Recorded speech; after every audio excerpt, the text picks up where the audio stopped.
Inilunsad ng Police Regional Office Cordillera Administrative Region ang Gulong ng Swerte Project na ginanap sa Multipurpose Center Camp Major Bado Dangwala, Trinidad, Benguet, ikalawa ng Setyembre taong kasalukuyan.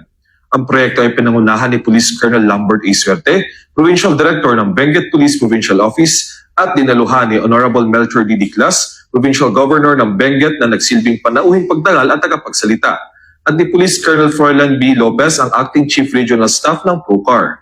Dumalo din sina Atty. Zane Mark B. Bongayon ng National Police Commission CAR, CNT Builder, mga membro ng Provincial Advisory Group for Police Transformation and Development ng Benguet PPO, mga kinatawan mula sa iba't ibang ahensya ng gobyerno at mga stakeholders. Binigyang diin ang kaganapan sa pamagitan ng pamamahagi ng tulong sa mga benepisyaryo. Siyam na tauhan ng PNP ang tumanggap ng tulong pinansyal at hygiene kits. Bukod pa rito, 16 na sibilyan ang binigyan ng wheelchairs at food packs. Ang mga ito ay pinondohan ng mga donasyon mula sa CNT Builders at mula sa nalikom na pondo sa Funshoot 2025 event na ginanap noong 14 ng Agosto taong kasalukuyan na pinangunahan ng Benguet PPO PAG-PTD. Sa kanyang mensahe, ipinahayag ni Governor Diclas ang kanyang pagpapahalaga sa pinagtulungang pagsisikap sa pagitan ng PNP at mga lokal na pamahalaan upang mapabuti ang buhay ng mga taga-Cordillera. Binigyang diin niya ang kahalagahan ng pagbuo ng Healthier Benguet sa pamamagitan ng pagbabahagi ng responsibilidad at diwa ng bayanihan.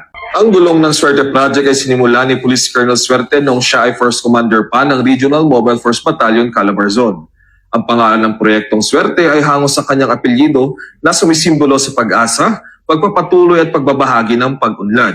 Ang inisyatibong ito ay nagsisilbing patunay sa dedikasyon ng PNP sa serbisyong may malasakit at pakikipagtulungan sa komunidad, na tinitiyak na ang pag-unlad ay patuloy na sumusulong para sa mga taga-Benguet at sa buong rehiyon ng Cordillera. Ito na siguro yung parang binigay ng Panginoon sa akin para maghanap ng mga nakatulungan natin ng mga pinanggigis.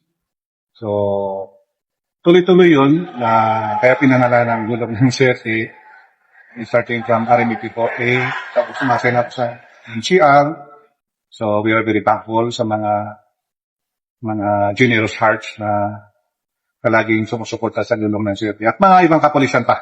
Kasi adapted yan ng mga ibang units na rin. Aros, karamihan na ng units ay na PNP ay nagbibigay na rin ng wheelchair because nakita nila kung ano yung saya. Kasi kung minsan masasabi natin na overlook sila. Hindi masyadong napapansin sa community na meron palang mga ganyan na nangangailangan. Mula rito sa Police Regional Office Cordillera Administrative Region, ako ang inyong PNN Correspondent, Patrolman Christian Cruz ng Mountain Province Police Provincial Office. Alagad ng batas, tagapagtaguyod ng Balitang Pulis.